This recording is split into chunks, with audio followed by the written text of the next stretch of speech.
Everyone's always talking about how we need to work together to make things better, but it hardly ever seems to work out that way, right?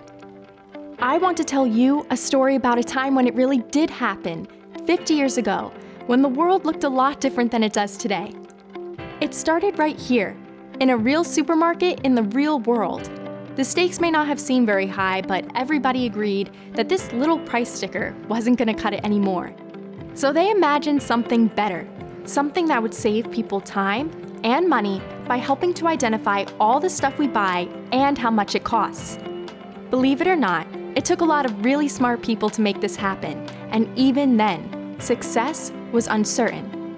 But big problems call for big solutions, and a few bold business leaders stepped forward to do something nobody thought was possible. They put aside their differences and worked together to create a new and better way to shop. In other words, goodbye price sticker. On March 31st, 1971, 50 years ago now, this group of leaders met up in New York City, and they agreed on 3 things.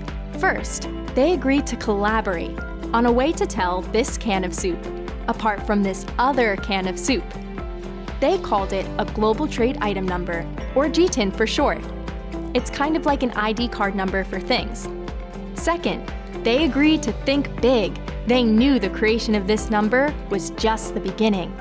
Eventually, they imagined it could be used outside the grocery store checkout counter, from warehouses to boardrooms and everywhere in between. Lastly, they agreed to innovate. They decided to continue working together on a barcode that would make everybody happy. I think the major concern was, do we have these black lines on here, defacing my label? My committee took 2 years to be sure that there was equipment out there that could read it, and that we could tie it into cash registers and that it would work. Just imagine if 2 barcodes couldn't be read by the same scanner. It would be chaos. And so for this to take off, everyone had to speak the same language. 2 years later, they finally had one that was easy to print and easy to scan too. It took a few more years just to add another digit onto the GTIN number. That may not sound like a big deal, but that one extra digit allowed barcodes to travel all over the world. It's hard to imagine, but back then, a tiny product code pushed the limits of data processing almost to the breaking point. I think it took us 3 years to have scanning in all of our stores. It's hard to imagine now, but years ago, this was just sheer magic. Flash forward to today, and a phone that fits in your pocket can do almost anything. And in the 50 years since that meeting in New York, that kernel of an idea grew and grew across business and across industries, thanks to leaders all over the world. Today, barcodes are used billions and billions of times a day.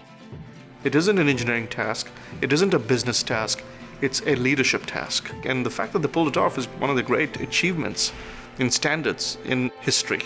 Those scans and little beeps are what we see and hear every time we go to the grocery store. But it's the data behind those scans and beeps that has completely transformed our lives and the way we interact with the world around us. Today, we expect so much more information about the things we buy.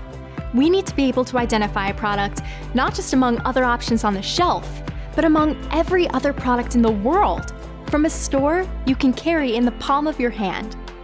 We need to know if a product, like this can of soup, is authentic, whether it's been recalled or expired, and where the ingredients came from.